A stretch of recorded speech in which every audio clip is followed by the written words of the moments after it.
So talk to it. Why'd you switch to the STZ driver key? Let's hear it. Look at all the dirt on it from that top. So It's you not like to see official a yet. fade, and you hate when you hit draws. So you like the STX. You like the STZ. Are you an X guy? I'm an X. One thing I learned in life, it's always good to have an X. Did you grind the sole on that driver too? That's good. I'm just curious, the turf interaction. Yeah, I'm hoping there's not much turf interaction with the driver, but you never know. I mean, if I grinded it there, it would have worked. See, you feel the sole hit the ground? It's nice. Let me see this thing. Keith got his grips put on in 1976. I hadn't switched since. It's a good year. You remember that year? It's a good vintage. My dad was 11. It was a This nice actually vintage. looks good. It is a good vintage. Ben likes to put his grips on crooked.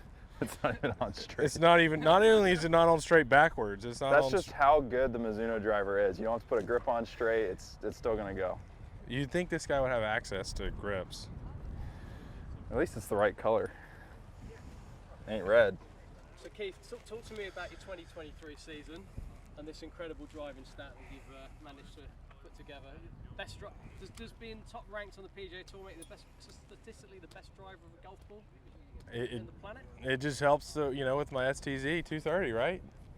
I use it all year, and I mean, truth be told, we knew it was going to be good before the season because of the numbers that we had with it.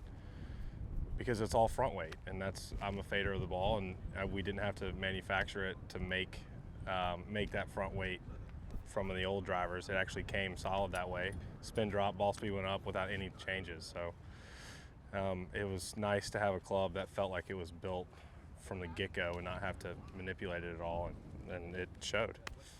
But obviously you take the majority of the credit for this. So what changed in you this year versus last year? Just the driver head. And if you think, I mean, the shaft's the same, the grip's the same, the weight's the same, everything's the same. I haven't done anything different on my swing. It's just the accuracy numbers. My distance was the same, maybe a little bit faster, but my accuracy was way higher just because of where the weight was in the driver.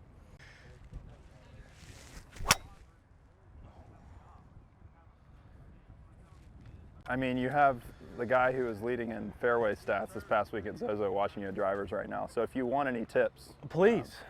That Yeah, was I'm a nice draw. you know, I think when Keith first started with Mizuno, he was the first guy to use the driver and win. And When was the last time somebody won with Mizuno driver before I won in 19? BJ 2000? yeah, 2000, this is 19 years? I switched to Mizuno driver when I wasn't signed with Mizuno, and it was because I actually hit it the straightest and longest out of the clubs that I was testing. And so I knew it was going to help me, and it's helped my career for sure since I've used this driver. Had my rookie year on tour and had a great year. And I think for you, I mean, if you're using it and you're having the best numbers, it's a no-brainer for a guy like me who maybe struggles a little bit off the tee to use the same equipment. For me, it was a lot of look at address. Like if I put a club down and it doesn't look good, which happened to me with a few other club companies where my numbers were great, but I put the club down and I didn't feel like I was going to hit it straight. And the Mizuno, I put it down and I immediately thought, all right, I'm going to hit this really good. And now after that, you know, we just had to figure out a couple different weighting options within the head and the right, you know, loft and lie and everything like that to where I was going to hit it good. And we kind of found that last fall, and we've just kind of been rolling with kind of the same specs all year. Haven't really changed a bunch. I think when I first switched the driver, I was using the STZ, and I put the STX in because I like to see the ball kind of curve a little more left. I have a tendency to overfade it, and so it's a perfect driver for me. For Keith, he likes to see the fade, so it's two different driver heads, but they both kind of solve what both of us want. I mean, the most important thing for me in look is the symmetry of where the actual logo in the center of the face is. If that's off, it kind of throws my eye off a little bit. Some are, you know, it's just like where the logo is versus the center of the face. If that matches up and then the head sits square when I put it down, then I feel like, you know, it's calibrated. If a face sits open or closed and then the logo is not flush in the center, I feel like I'm always like trying to manipulate it to find where that center is. But this one, with the STZ for me, it sits flush and that's right in the center. So every time I look down at it, it feels square or feels centered. The shapes matter, but it's more about the I would say the top line, and when you set it down, if that top line is perpendicular to the target line, and then where the logo is compared to that. Back here, I don't look that much back here. I mean, you can definitely see it, but for the most part, the shape is subtle back here. It's all about the address position on the top line and then where that logo is. And then if it does have, some lasered grooves, that those are, centered. Other than that, I mean, I'm good to go after just those really 3 checkpoints. For real. You pretty. can't see it anymore. It's pretty. Optimal is fine when you're looking at a TrackMan and a robot, and there is definitely the optimized ball to make it go the farthest, whether it's launch angle, spin rate, ball speed, etc. But if it's not repeatable, then it's not optimal for the player.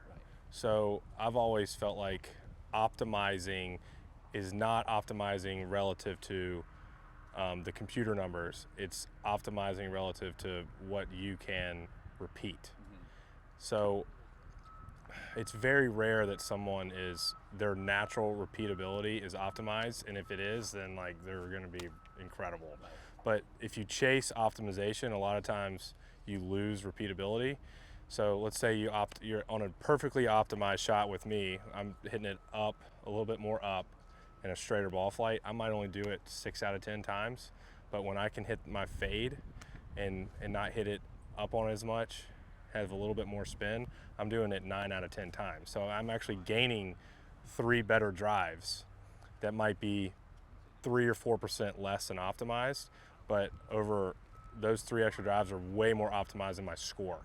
So it's always a fine line, because you always want to get better and you want to find ways to improve. But if you lose the ability to repeat it, then you actually go the opposite way, and it's a dicey line.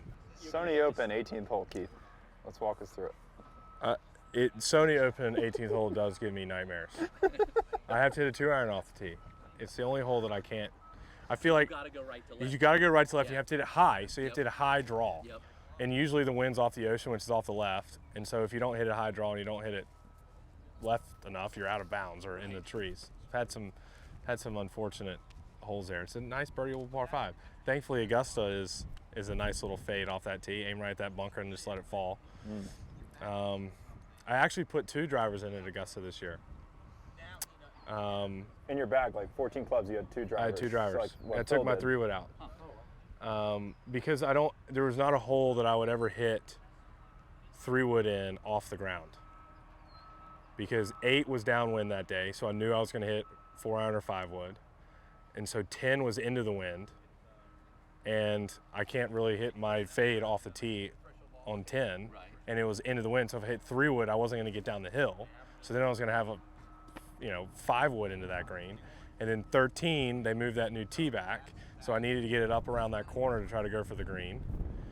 And then number 2, the wind would have been, it was a little down, so I could have covered that bunker and hit a draw. So I hit it on 2, I hit it on 10, I hit it on 13. With the driver, that's more of a draw. With the bias. draw, yeah, I think I put the X in play. So you got a Z and an X. A Z and an X. I had 2 drivers, and I think I had a little bit more loft, so that I didn't actually have to feel like I had to hit up on it to make it turn. And so I had the X driver, a little bit of a shut face and more loft, so that I could make what I felt like was my normal swing, and it actually launch high and draw. So I had 2 drivers, but then when the wind switched, I went back to 3-wood because I didn't need that extra down those holes. So I actually, it was either Friday or Saturday was the only day I put 2 drivers in, and I went back to my 3-wood. It's a rarity at Augusta, because you always play the same golf course, and the conditions change so much that like it actually matters. But we're going week to week, and every golf course is different. That is just a rare. Those 3 holes are rare that you actually have to move the ball right to left multiple times around, and you need to hit it far enough, and also that you're not going to hit your 3-wood at all.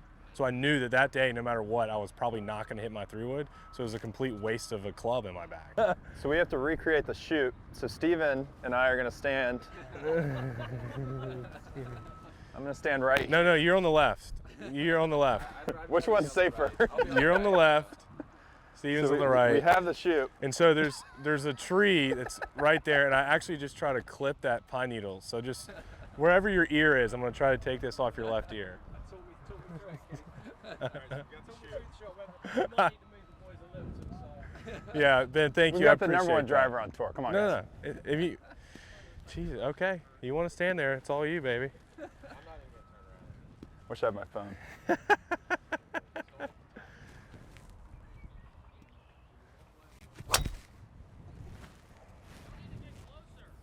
We're recreating the shoot at Augusta National.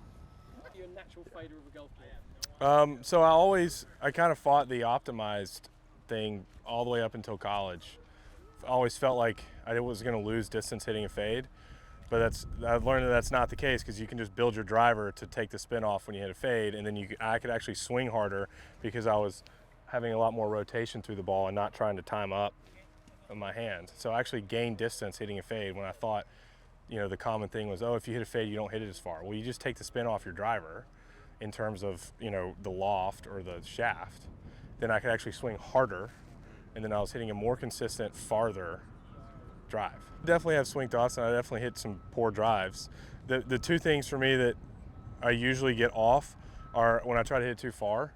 I kind of drag the club back a little bit, which makes my timing off and my backswing get too long.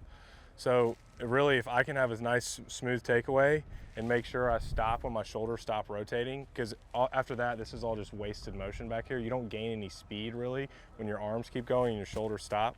So I try to smooth takeaway, stop when my shoulders are fully rotated, and smooth transition, and then I can rip it at the ball. Because you don't want to be fast in places that it's not at impact, because then you're just losing efficiency. So I try to be slow off the takeaway, slow at the transition, and then fast at the ball.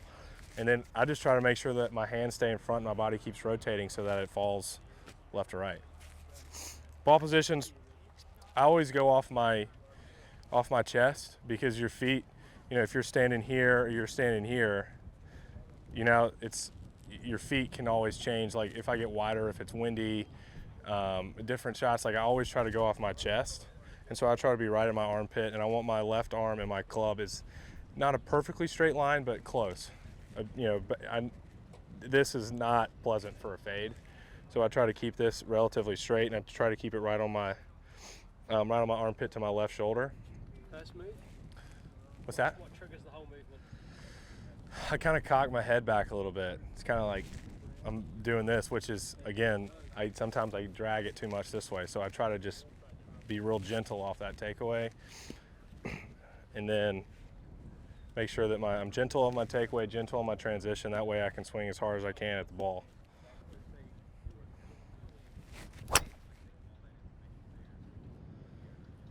It's money.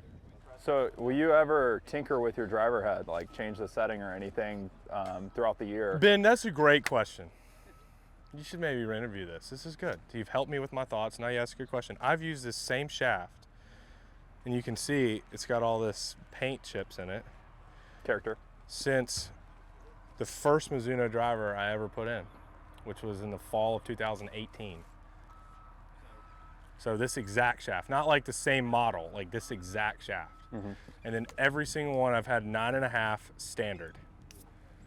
Every one. And this is the same, like y'all have had the same screw in, right? Yeah. Adapter. They've been backwards compatible the whole way through. It's changed a little bit, but the old ones will work. Right, so we haven't even had to take the Right. whatever you call it, The adapter. the adapter off of the shaft to Or put it. change the grip. We haven't had to, but we have done that. And then I've kept it at 9.5 neutral every time. Nice. And then, there's been some head characteristics that have changed, but we've always like counteracted them with like head weight, whether you put the, hot melt in the head, if, in where you position it. And then this one was the one that we didn't have to like either put it on the toe or the heel or the back or the front. And that was when my numbers were the best. It was when we didn't have to change the characteristics of the driver. Even though all the drivers were great, it was just, and it was such a minute thing. That was just the difference of why this was probably my best driver season, is because of that. Uh-oh, it's in the fairway, but I healed it. It's right where I aimed, which, hey, there you go. But that's Great. where technology helps. Technology you didn't helps. Have to heal, it's still going far. And the spin stayed low. What was the spin number there, Chris? 2,400 off Yeah. the field. Yeah, Off there the you heel, go. Exactly. You can heal it at 24. You're in good For shape. amateurs at home, you want your spin rate to be definitely Hey, in the and if I'm on 18 2,500. at Augusta and I'm in the lead and I hit that shot in the fairway, I don't care where I hit on the face. It's in the fairway. That's all that matters. It's all that matters. This is not distance on that hole. For me, matters very little. It's getting it in the fairway, because a bad shot off the heel in the fairway is maybe only 5 to 8 yards shorter than a good one. So it really doesn't matter. Money. Exactly. 2,400, 310. Yeah, 6 yards. There you go. There you go. That's again, that's why it's important to hit it in the fairway, because at those numbers, it's like 6 yards isn't a game changer in a club choice. It's a half a club, if not less. And 6 yards in the trees versus 6 yards in the fairway is a big difference.